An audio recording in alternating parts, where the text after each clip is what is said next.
There's a couple of stories that I think are worth talking about. The tariff checks, which I don't really like. We can talk about that. Also, there's a new update on the Jeffrey Epstein thing that I don't know what it means. Which one do you? Where do you want to start? Let me ask you a couple questions. Which one do you like more, the $2,000 stimulus check or the 50-year-old mortgage or 50-year mortgage idea? Which one is? If you had to pick one, which one would you pick? If I had to pick one, Yes. I would pick the $2,000, really? tariff check. Yeah. I don't think I think I'd pick the 50-year mortgage. To me, the 50-year mortgage should be available if some bank wants to offer it. I mean, it's up to a private. I don't know what the government has to do with any of this, but if a bank wants to say, "Hey, 50-year mortgage, here you go, take that risk and trust someone's going to pay you back for 50 years," okay. I want the money. What? I want the money. You want the money. Well, I got news for you, Glenn. You're not going to be in the category that receives any money. I'll never get it. You're going to be paying for it, not receiving it. Yeah. But yeah, no, neither one of those two stories are my favorites.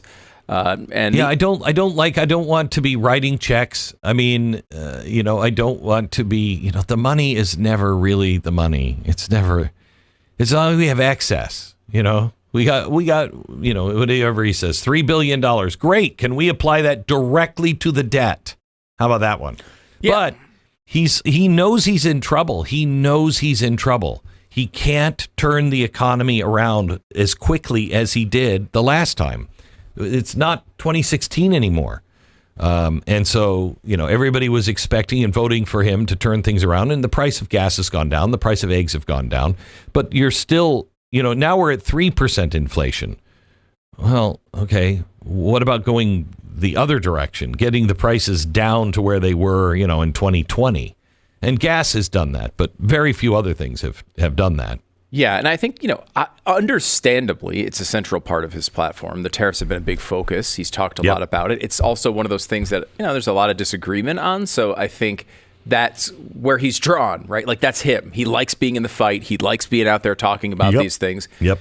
So that, I think, has, because it's not a particularly popular issue, it has made his economic approval ratings be more difficult, I think. And I think people are feeling, some of the stuff being echoes from previous administration, with the spending and everything else. That's still the major cause of price increases, not tariffs as of yet. But, some of that, isn't helpful as well. And you try throwing $2,000 at people, again, I don't know that that's even going to pass. He can't just do it. That's not something that he can just do on his own. He can't just hand out thousands of dollars in checks, I don't think. I've seen a constitutional justification for that. No, I don't think that's what he's even planning. I'm sure he's planning on trying to get something passed to do that if that comes up. But you're right. We don't have the money. I am not a person who wants to solve our debt problems with increased quote unquote revenues to government. I don't think that's the correct way to do it. But if you have those revenues, if just, things are going great and you get more money in, you're right. I'd rather have that dished out toward the debt, at least as long as there's a long-term plan to address it. I mean, I don't know that paying, 1% or 2% of our debt off is even better than, honestly, just dishing out a bunch of money to people. But I will say it is what we would refer to as there's wealth. It is going from one place to another, and we are redistributing it. That is what is occurring here. And it used to be something we had a big problem with. It's just, again, something he threw out. Maybe it's not even a hardcore proposal, but we should be concerned about going down that path long term. What is he going to do? Honestly, what can he do? Well, we talked about this a little bit yesterday, and one thing we didn't get a chance to get to that I would love to get your thoughts on is I think this is one of the reasons he's really embraced going all in on AI. I think he sees this and the opportunity of leading the world in AI as a way to grow the economy out of the problems that we're facing here. And that's usually his approach. You think that that's part of it? It's always his approach. Yeah, I think that's 100% what it is. He's been convinced that this is the future. And, if that works and we're the leader in it, then we will grow our way out because of the taxes and the jobs and everything else, and we could dwarf, through a really robust economy, we could grow and grow and grow to where even just this debt, it doesn't seem so bad. That's absolutely his plan, but that's a long way away, and getting there. Did you see the story in Texas about the server farm that's all built, ready to go? They're still working on the power plant, but they have all the permits and they're actually building the power plant. Did you see that? No. In Texas, they don't have anybody taking it yet. What do you mean? They built a server farm with no company attached to it? No company attached to it. Texas is, and it's not a Texas thing. It's, a bunch of, billionaire Texans. They're like, we'll build you a server farm. And so they're building these buildings with power plants because they want all of them to be in Texas. And they're saying don't panic, but you would think that there would have been takers for that immediately. And, it's been offered and nobody has snapped it up yet. I wonder. That concerns me a bit. Obviously, there's a lot of economic considerations as to you got to figure out what the cost is, and there's a lot to consider there. But it's interesting. I mean, there is a theory that this is really going to be a bubble, and we're going to see a situation like we did in 2000, where the internet kind of blew up on everybody. And it's not that the internet never came, right? It's certainly a big part of our lives, maybe all of your life, if you happen to be under the age of 30 or so. But the internet came, it did change the world, but it took a while. And we had a collapse before it really did what everyone was promising it was going to do. So I told you yesterday I'm reading 1929, the new book, 1929. It is fabulous. You got to listen to it or read it. It's just fabulous. But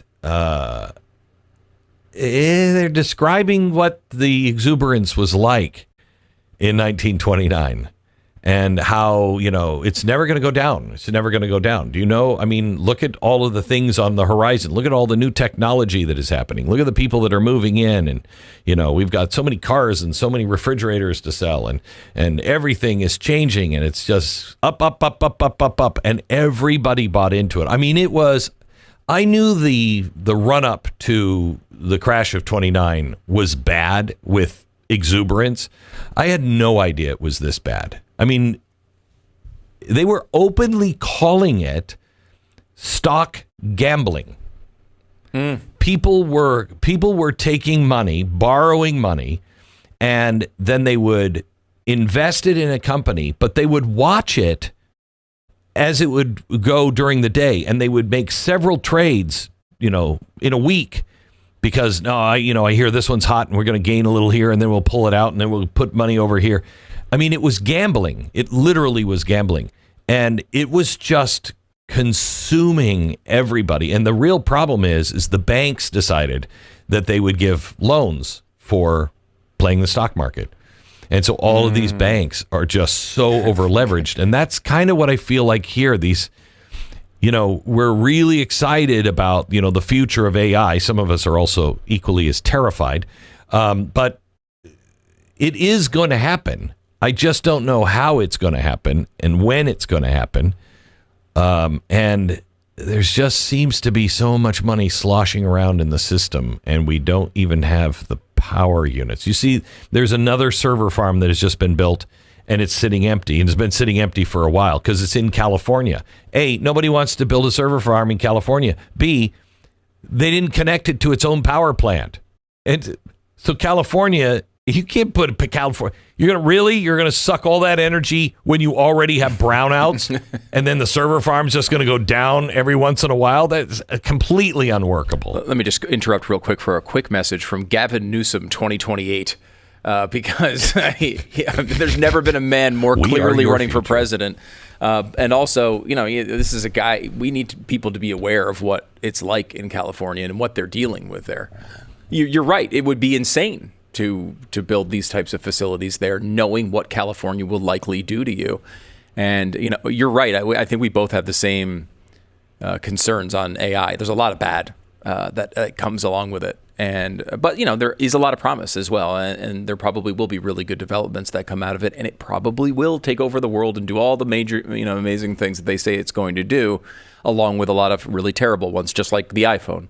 But the path there is not. It's not linear. It's not this wonderful upswing. Something's going to happen, and you look at the way our economy is structured right there. Wow, the bet is big on AI. I mean, it's really the only bet anyone's making right now. I know. Can I switch topics here for a second? Sotheby's is having a big auction, and something really, really important in the art world is going up for sale. It is a solid 18-karat gold toilet. Now, not the toilet that you might have heard before. That one was stolen. They never found it. It's just the gold is worth $10 million. It's going up for sale. This artist, he's some,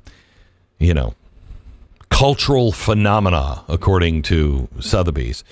He took gold, melted it down, and made it into a gold throne. Okay. Apparently, it's a statement on the excess of capitalism. Yeah, but I think the real statement isn't in the art. I think the real statement is in us. Have you ever heard of Duchamp, Stu? He was an artist in the 1920s, and he did a urinal, and he was making fun of the art world, and he just took a urinal out of a men's restroom and then put it on the wall and called it art. And he was mocking the art world, mocking them, saying, you call anything art. And as long as you like it, then it goes up on value. Well, the art world critics decided, two can play at that game. We love that. That is art. That is beautiful art.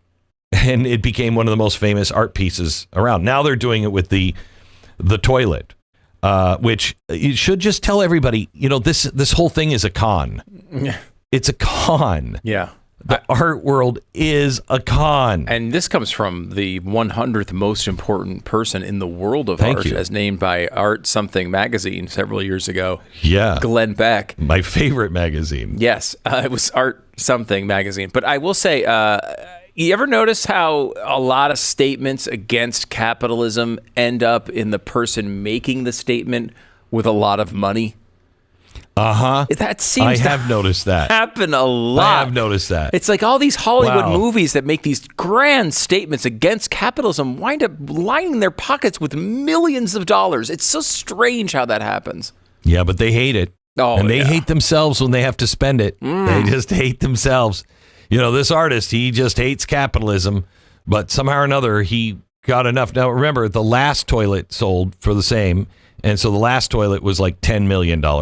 So he had $10 million, then that toilet was stolen, and so he's made another one with another $10 million worth of gold. So this starving artist somehow or another has coughed up $20 million to make 2 gold toilets, but he hates capitalism and rich people. They're just so horrible.